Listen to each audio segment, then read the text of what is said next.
આગળ જોયું મેં તમને જે સિંચાઈ યોજનાઓ હતી એની વાત કરી હતી ને લખાવ્યું પણ હતું, તો એ તમારે હોમવર્કની નોટમાં લખવાનું હતું. દરેકે લખ્યું જશે એવું કે ના લખ્યું હોય તો દરેક કમ્પ્લીટ કરી દે, કેમ કે હવે આપણા આખા વર્ષનો જે ચોપડીમાં જેટલો પણ કોર્સ છે એનો આ લાસ્ટ પાર્ટ છે, એટલે કે છેલ્લો પાર્ટ છે. તો એ આપણું બધાનું પૂરું હોવું જોઈએ કે હવે અહીંયા આપણે જોઈએ કે જે ડેરીઓ આવેલી છે ગુજરાત રાજ્યમાં જિલ્લા વાઇઝ, તો એની વાત કરીશું. તો વિવિધ ડેરીઓ અને તેમના જિલ્લાઓ, તો તમારે આપણે લાસ્ટમાં જે પણ લખ્યું છે એના પછી આ લખવાનું છે. જગ્યા હોય તો ત્યાંથી સ્ટાર્ટ કરવાનું, નહીં તો નવા પેજે. હું તો એમ જ કહું છું કે નવા પેજે લખો, જેથી કરીને સળંગ એક જ સરખું લખાય. તો એ જોઈએ વિવિધ ડેરી અને કયા જિલ્લામાં આવેલી છે એ. તો જોઈશું કે અમૂલ ડેરી એ આણંદ જિલ્લામાં આવેલી છે, દૂધસાગર ડેરી એ મહેસાણા જિલ્લામાં આવેલી છે, બનાસ ડેરી એ પાલનપુર જિલ્લામાં આવેલી છે, Sabar dairy Himmatnagar, Amul dairy Surat, Baroda dairy Sumul dairy Sumul dairy Surat, Baroda dairy Vadodara, Mother dairy Gandhinagar, Gopal dairy Rajkot અને દૂધ સરિતા ડેરી ભાવનગર. તો આ ડેરીઓ આ જિલ્લામાં આવેલી છે. તો તમારે આ પ્રમાણે લખવાનું છે. મેં જે પ્રમાણે સૂચના જે પ્રમાણે ભાગ પાડીને મેં લખ્યું છે સામે, એ જ રીતે તમારે તમારી નોટબુકમાં લખવાનું છે. ઓકે, તો દરેક લખી દે સારા અક્ષરે.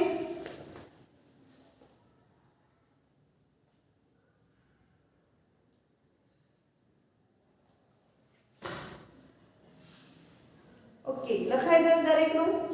તો આગળ જોઈશું આપણે.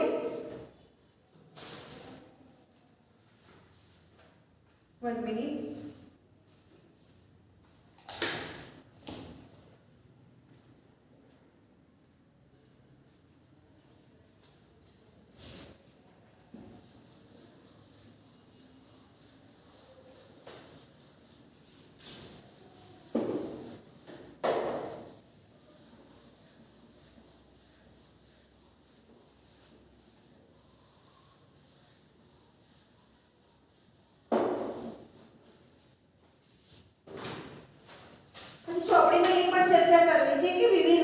જે આપણા ગુજરાત રાજ્યમાં અલગ અલગ ઉદ્યોગો વિકસ્યા છે, તો એની યાદી બનાવવાની છે.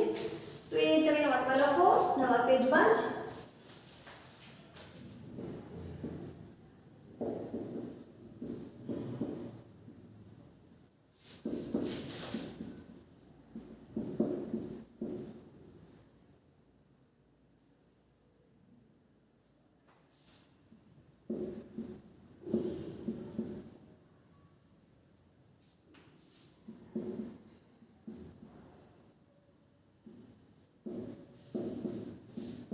ગુજરાત રાજ્યમાં વિકાસ પામેલ એટલે કે જે આગળ ડેવલપ થયા છે તે ઉદ્યોગો વિવિધ એટલે અલગ અલગ ઉદ્યોગો. ઓકે, નીચે તમે અંડરલાઈન કે જે પણ ઓકે તમારી રીતે તમે ડેકોરેટ કરો. અહીંયા આપણે એની પર વાત કરીશું.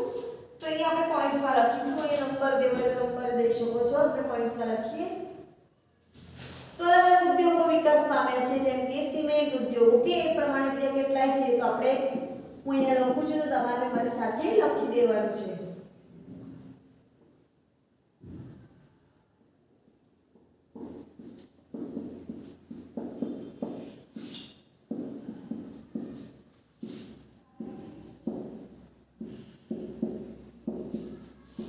જે રાસાયણિક ખાતર જે બજારમાં તૈયાર મળે છે, આપણે જોયું પાર્ટ 19 માં, તો જે સુપાર હોય છે એ બજારનું રાસાયણિક ખાતર લાવે છે.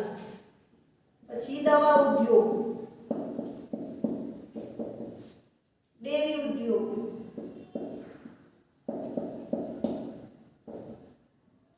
સુતરાઉ કાપડ ઉદ્યોગ,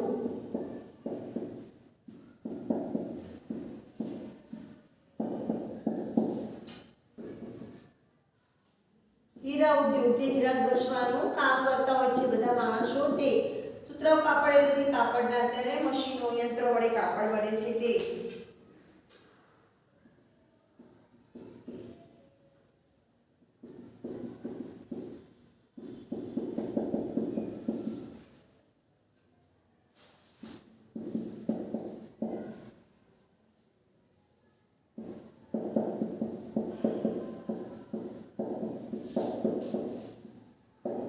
ખનિજ તેલ જેવા કે પેટ્રોલ ડીઝલ છે, બરોબર, એ વસ્તુ ખનિજ ખનિજ તેલ અને તેની પેદાશો મેળવવાનો ઉદ્યોગ. પછી મીઠાનો ઉદ્યોગ. તરીકે આ પ્રમાણે સળંગ સીધું લખવાનું છે, લાઈન છોડતું જવાનું. બેની વચ્ચે એક લાઈન હોવી જોઈએ. મત્સ્ય ઉદ્યોગ એટલે કે જે માછલીઓ છે, જે માછીમારો માછલીઓને પકડીને વેચે છે તો એમાંથી પૈસા મળે છે, તો એક ઉદ્યોગ. પછી ખાંડ ઉદ્યોગ, જે આપણે ખાંડ ખાઈએ છીએ એ. ઓકે. પછી અહીંયા બાજુમાં લખું છું કે અહીંયા મેં આમ કરીને લખું છું, ત્યાં પોઈન્ટ્સ કરી દઉં છું. ચિનાઈ માટી ઉદ્યોગ, જે માટી આવે છે કાચના વાસણ ચિનાઈ માટીના, એની વાત છે. પછી અકીક ઉદ્યોગ, અકીક એક એવો પથ્થર છે એની વાત છે, અકીક ઉદ્યોગ. અને એના પછી તાંબુ, જસર,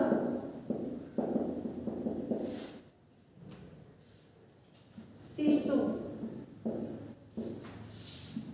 વગેરે ખનિજોમાંથી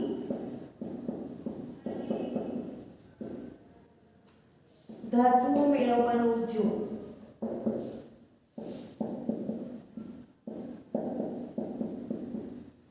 આ જે વસ્તુ છે ખનિજ છે, ખનિજ એમાંથી અમુક ધાતુઓ મેળવવાનો ઉદ્યોગ. ઓકે. અને લખી દો સારા અક્ષરે.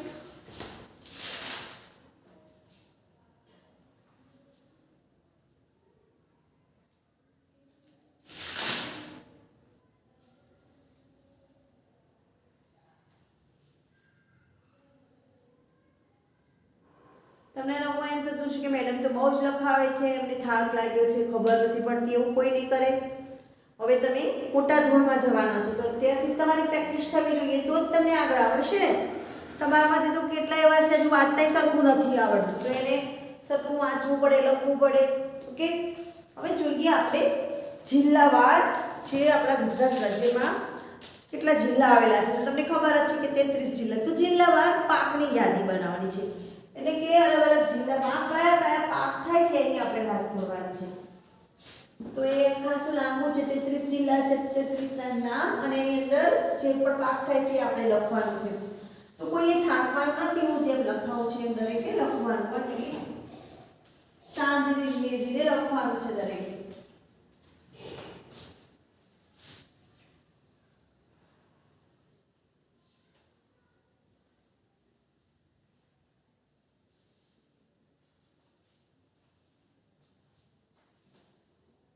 નવા પેજ ઉપર લખીશું કે દરેક નવા પેજ ઉપર લખીએ.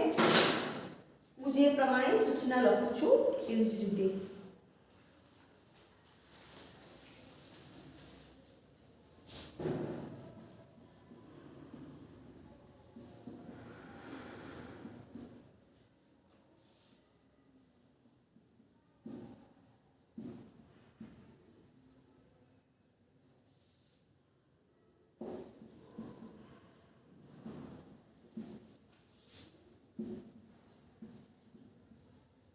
ઓકે. તો ગુજરાતમાં થતા પાક જિલ્લાવાર પ્રમાણે, એટલે કે જિલ્લા પ્રમાણે. તો અહીંયા આપણે લખીશું જિલ્લાનું નામ અને કયા પાક થાય છે એ. તો તમારે આ પ્રમાણે નોટમાં લખવાનું છે, આ રીતે એક લાઈનમાં લખવાનું છે જિલ્લાનું નામ. જિલ્લાવાર પ્રમાણે કહ્યું ને તો આપણે જિલ્લાનું નામ લખીશું અને થતા પાક, તો ત્યાં કયા પાક થાય છે તે વસ્તુ. ઓકે. અહીંયા આપણે એક નંબર કરીશું કચ્છ. દરેકનું આ રીતે લખેલું હોવું જોઈએ, આ જ પ્રમાણે સૂચના હોવી જોઈએ. ઓકે. અહીંયા તમે નીચે અંડરલાઈન કરી દો જેથી કરીને તમને અલગ દેખાય કે આ વસ્તુ આ છે, તો ભેગું થઈ જાય. હવે આપણે નંબર 1 જોઈશું કચ્છ, જે આપણા ગુજરાત રાજ્યમાં જ આવેલું છે કચ્છ. તો ત્યાં કયો પાક થાય છે એની વાત કરીશું. ગુજરાત રાજ્યમાં આવેલું છે કચ્છ, તો ત્યાં કયો પાક થાય છે? તો બાજરી ખાધી છે ને દરેકે બાજરી. અહીંયા આપણે જે વસ્તુ ખાધેલી છે, જે પાક થાય છે અનાજ, બરોબર, એની વાત છે અહીંયા. તો અહીંયા દરેકે મારી સાથે લખવાનું છે. કોઈ નવું નામ પણ હોય કે તમે ના પણ સાંભળ્યું હોય. ખારેક,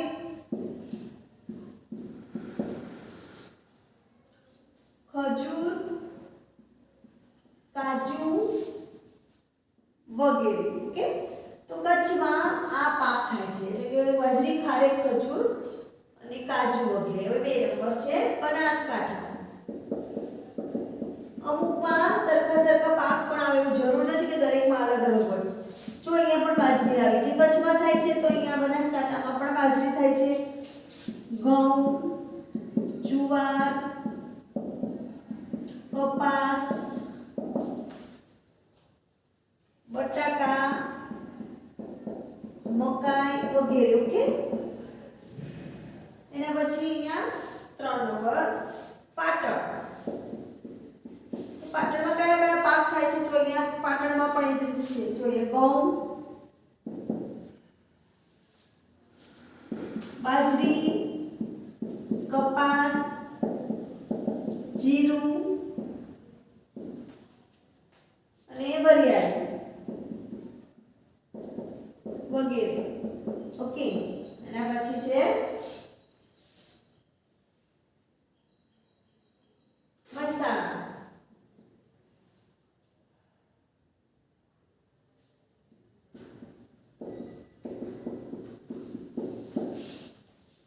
મહેસાણામાં જોઈશું કે બાજરી, કઠોળ એટલે કે કઠોળ પ્રકારનો પાક, વરિયાળી, કપાસ,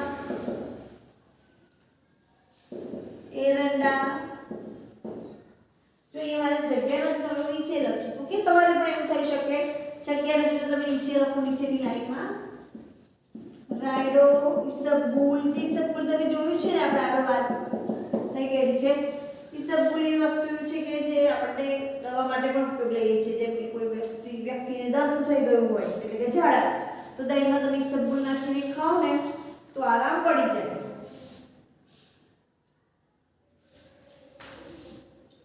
જીરું વગેરે. હવે સાબરકાંઠા. 1 મિનિટ. આપણે જો અહીંયા નીચે લીટી લખેલી છે તો આપણે આ લાઈનમાં નહીં લખીએ. હવે આ લાઈનને છોડીને અહીંયા લખીશું 5, કેમ કે આને સામું આવવું જોઈએ ને આપણું. સાબરકાંઠા. તો સાબરકાંઠામાં કયા પાક થાય છે? તો મકાઈ, બાજરી, ઘઉં, વરિયાળી, કપાસ, મગફળી વગેરે. ઓકે, એના પછી અરવલ્લી. અરવલ્લી જિલ્લો છે ત્યાં તો જોઈએ એમાં કયા? તો મકાઈ, કપાસ,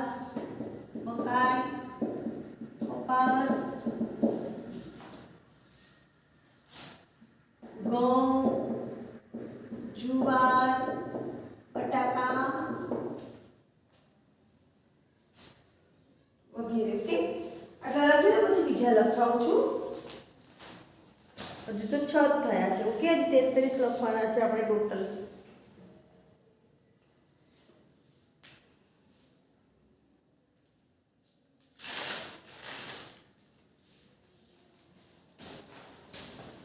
ચલો આગળ જોઈએ. 7 નંબર કરીને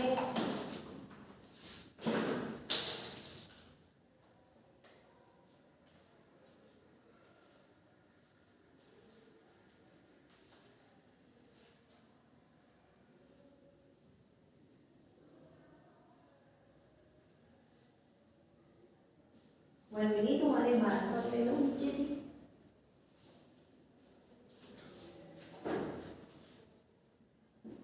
સાત નંબર છે મહીસાગર. આ મહીસાગર જિલ્લો છે. એમાં કયા પાક થાય છે? તો જોઈએ ડાંગર, બાજરી, મકાઈ. ડાંગર, બાજરી,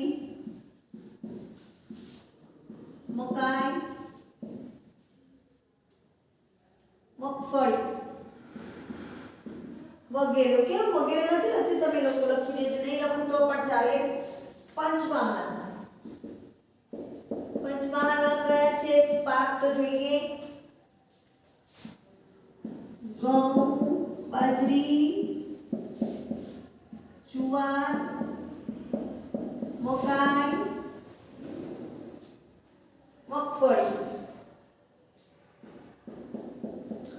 વગેરે તમારે લખવું હોય તો લખો, નહીં તો વાંધો નહીં.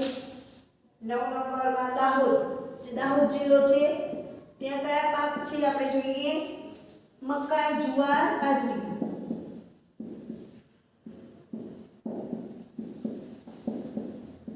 ઓકે, એના પછી 10 નંબર છોટાઉદેપુર.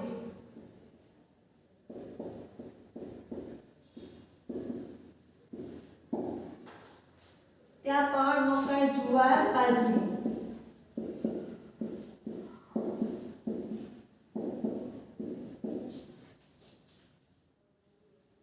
વડોદરા,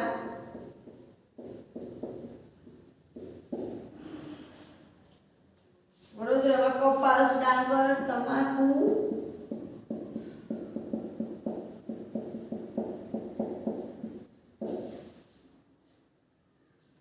અને બાજરી.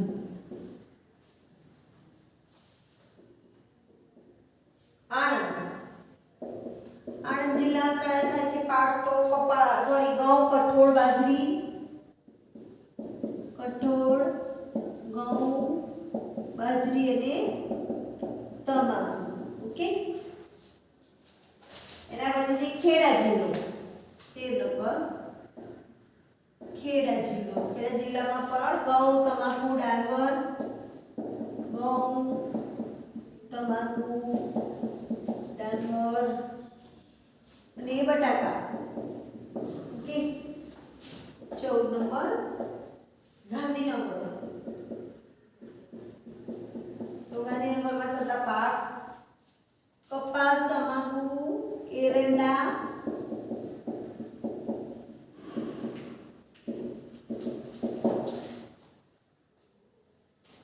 ઘઉં, બાજરી. ઓકે, સારા અક્ષરે લખો.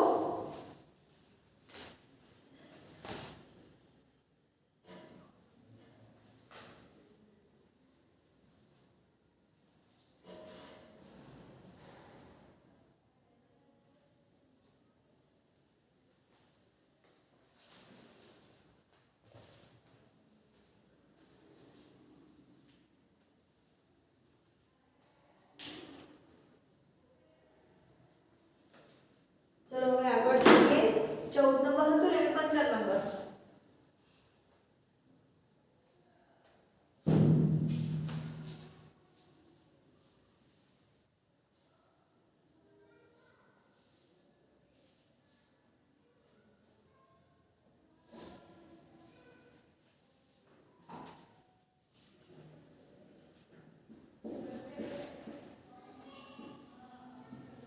હવે અમદાવાદ જિલ્લાની આપણે વાત કરીએ તો અમદાવાદ જિલ્લામાં કયા થાય છે પાક? તો આ ઉપર હતા એટલે કે ગાંધીનગરમાં છે ને એ બધા આવશે, કેમ કે બંને બાજુબાજુમાં છે, સરખું જ છે. કપાસ, તમાકુ, એરંડા, ડાંગર, ઘઉં,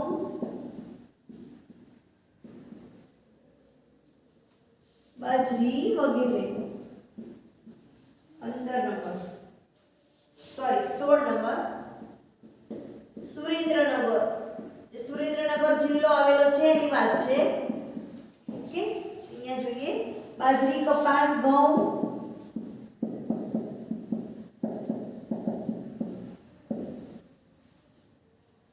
કાજુ, મગફળી.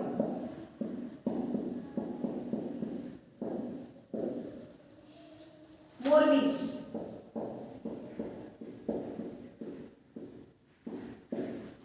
મોરબીમાં બાજરી, જુવાર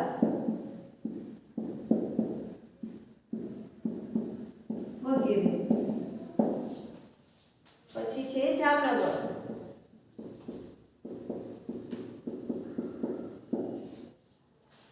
બાજરી, જુવાર, ઘઉં.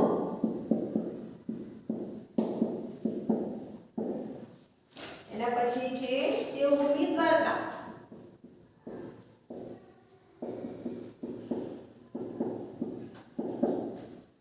બાજરી, જુવાર, મગફળી. બાજરી, જુવાર, મગફળી. પછી પોરબંદર,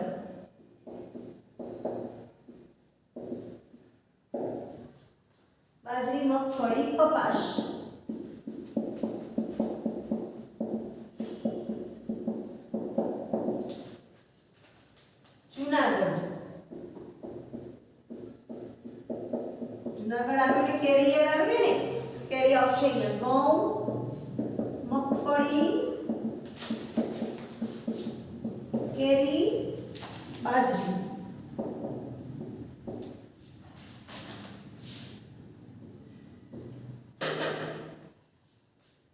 ગીર સોમનાથ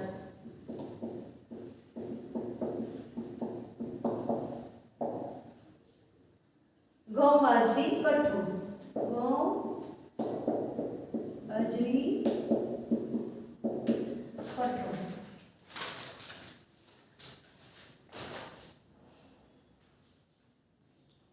22 નંબર સુધી બરોબર એટલે કે 22 જિલ્લા આવ્યા હવે 23 નંબરનો જિલ્લો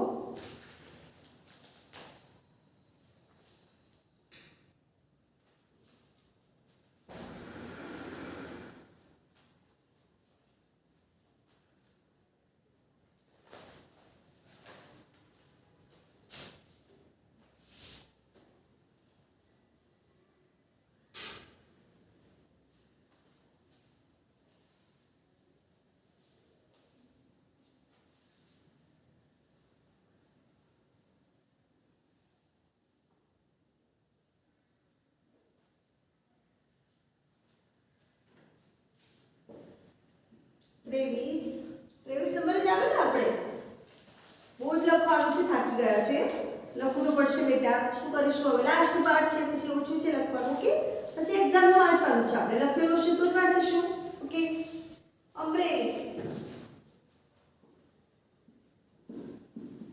અમરેલી જિલ્લામાં કયા પાક થાય છે તો ઘઉં બાજરી જુવાર મગફળી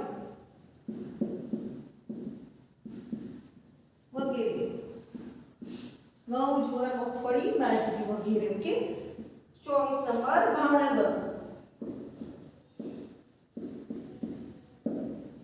તો ભાવનગરમાં કેરી મગફળી ડુંગળી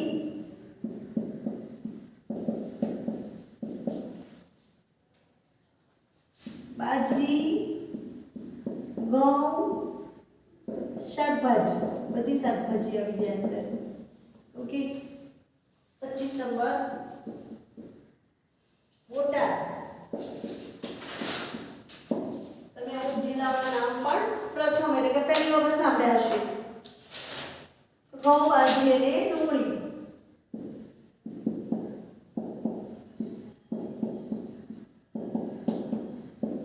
અને પછી રાજકોટ જિલ્લામાં બાજરી ઘઉં મગફળી બાજરી ઘઉં મગફળીના પાક થાય છે ભરૂચ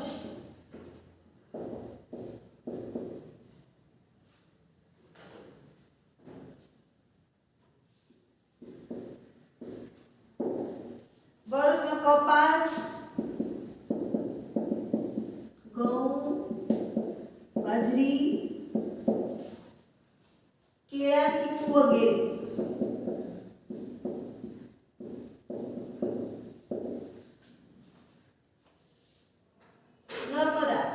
નર્મદા જિલ્લો કપાસ બાજરી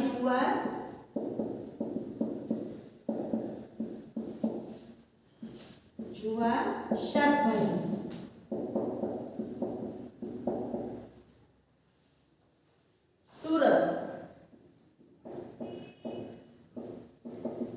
સુરતમાં કયા પાક થાય છે તો ડાંગર બાજરી શેરડી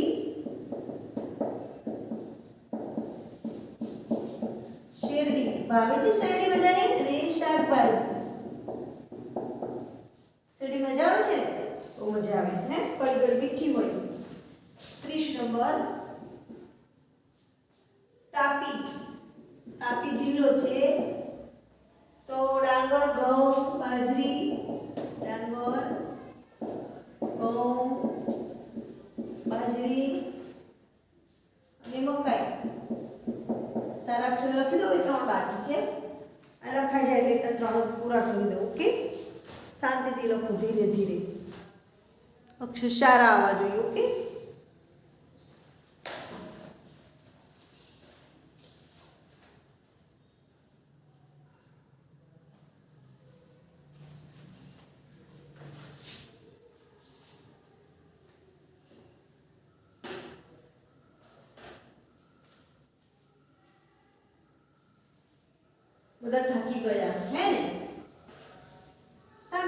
લખવાનું છે એટલે થાક ના લાગે.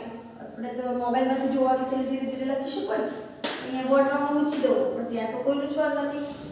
હવે જોઈએ 31 નંબર નવસારી. તો નવસારી જિલ્લામાં કયા પાક થાય છે? તો નવસારી જિલ્લામાં બાજરી, ડાંગર, જુવાર. બાજરી, ડાંગર, જુવાર વગેરે. જો આ જે પાક છે જિલ્લા પ્રમાણે એટલે કે જિલ્લાનું નામ છે ને અહીંયા જે થાય છે એ પાકની વાત છે. ઓકે, તો તમને પ્રશ્ન પણ આવી શકે આ રીતે કે નવસારી જિલ્લામાં કયા પાક થાય છે તો આપણે આ લખી શકીએ. ઓકે, તો તમારે પાક યાદ રાખવાના છે કે પ્રશ્નમાં લખ્યું હોય તો પ્રશ્ન કહેવાય એવું નહીં, ગમે તેમાંથી પૂછી શકાય પ્રશ્ન તો બરોબર છે. એના પછી છે ડાંગ,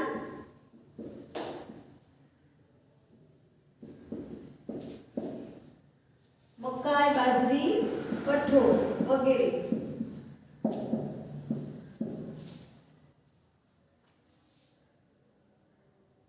વન મિનિટ, અહીંયા હું ફરીથી લખું છું, જોડે નથી લખવાનું.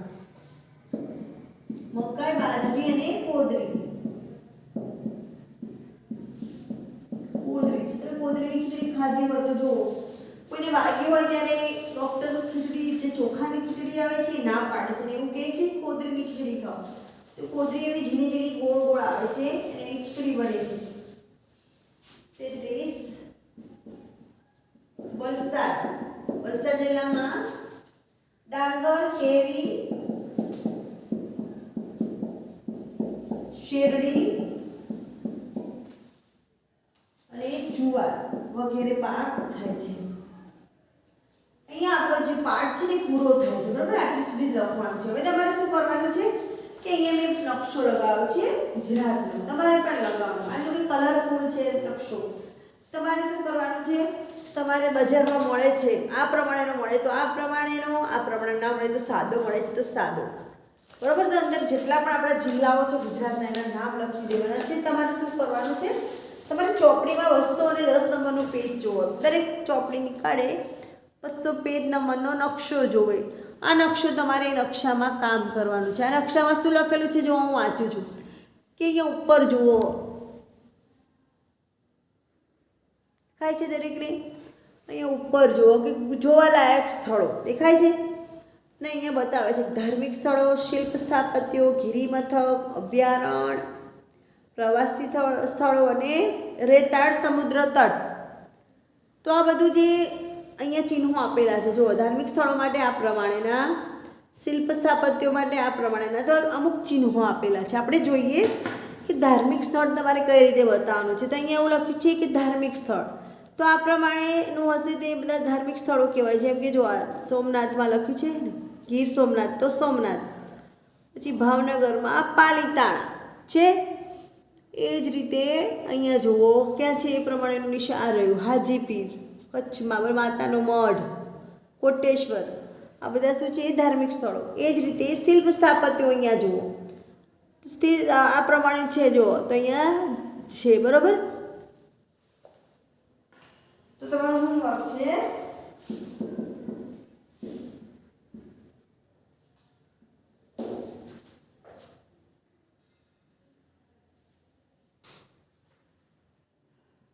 EPS નોટમાં ગુજરાતનો નકશો લગાવવો. તેમાં હવે જુઓ અહીંયા બહુ બધું આપેલું છે દેખાય છે ને. અહીંયા ધાર્મિક સ્થળો, શિલ્પ સ્થાપત્યો, ગિરિમથક, અભયારણ્ય, પ્રવાસી સ્થળો અને રેતાળ સમુદ્ર તટ. તો બધી જ વસ્તુ તમારે દર્શાવવાનું છે. તો ગુજરાત EVS નોટમાં ગુજરાતનો નકશો લગાવો. તેમાં બુકમાં પાના નંબર 210 પર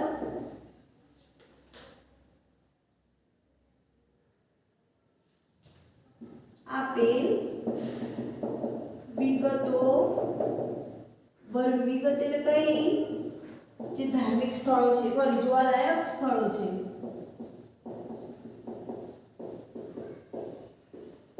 ઓકે, જે જોવાલાયક સ્થળો છે જેમ કે ધાર્મિક સ્થળો છે, શિલ્પ સ્થાપત્યો છે, ગિરિમથક, અભયારણ્ય, પ્રવાસી સ્થળો અને રેતાળ સમુદ્ર તટ આ બધી વસ્તુઓ જોવાલાયક છે જે 210 ના પેજ ઉપર આપેલી છે. ઓકે, તો અહીંયા જે 210 ઉપર આપેલું છે અહીંયા જુઓ, દરેકનું ધ્યાન હોવું જોઈએ. તો આ જે છે બધું અહીંયા દર્શાવેલું છે ચિહ્ન પ્રમાણે. તો એ તમારે શું કરવાનું છે, તમારો જે આ નોટ છે એમાં જિલ્લાના નામ લખવાના છે, જે પણ જોવાલાયક સ્થળો છે એને તમારે દર્શાવવાના છે. ઓકે, તો દરેક આ પ્રમાણે જિલ્લામાં એટલે કે ગુજરાતનો જે નકશો છે એમાં જિલ્લા પ્રમાણે દર્શાવવાનું છે. તો આ તમારું હોમવર્ક છે. અહીંયા જે આપણો પાઠ છે અમે ગુજરાતી એ પૂરો થાય છે અને સાથે સાથે આપણા જે આખા વર્ષ દરમિયાન જે આપણી EVSની જે પર્યાવરણની ચોપડી છે આપણી આસપાસ એટલે કે આસપાસ, તો જે ચોપડીનું જેટલું પણ હતું ઇન્ડેક્સમાં એટલે કે તમારા અહીંયા આગળ આપેલું છે ઇન્ડેક્સ. ઓકે, અનુક્રમણિકા, તેમાં જેટલા પણ પાઠ છે જો તમે, તો અમે ગુજરાતી એ લાસ્ટ પાઠ હતો એટલે કે 23 પાઠ. તો 23 પાઠ સુધીનો આપણો જેટલો પણ કોર્સ હતો એ અહીંયા પૂરો થાય છે. બરોબર ને? આપણે આટલું ભણતા દરેકે ખૂબ જ મહેનત કરી છે. ઓકે, આપણે જે ઓનલાઈન સ્ટડી છે ક્યારેય આપણે કરી નથી. ઓકે, તો એ ઓનલાઈન સ્ટડી દરેકને અઘરી પડી હતી કેમ કે કોરોનાની જે મહામારીએ જે આખા વિશ્વમાં એનું જોર પકડ્યું હતું એના લીધે આપણે મજબૂર હતા કે ઓનલાઈન સ્ટડી કરવું. તો દિવાળી પહેલાં તમને બહુ જ પ્રોબ્લેમ થયા હતા, પછી તમે બધા સેટ થઈ ગયા. ઓકે, તો તમે જે પણ રીતે ભણ્યા છો, તમને જે પણ આવડે એ પ્રમાણે તમારે ભણવાનું છે. ઓકે, તમારી નોટબુક કમ્પ્લીટ રાખવાની છે, તમારે વાંચવાનું છે અને હવે આગળ આપણે જે એક્ઝામ આવે છે એ માટે તૈયારીઓ કરવાની છે. તો બાળ મિત્રો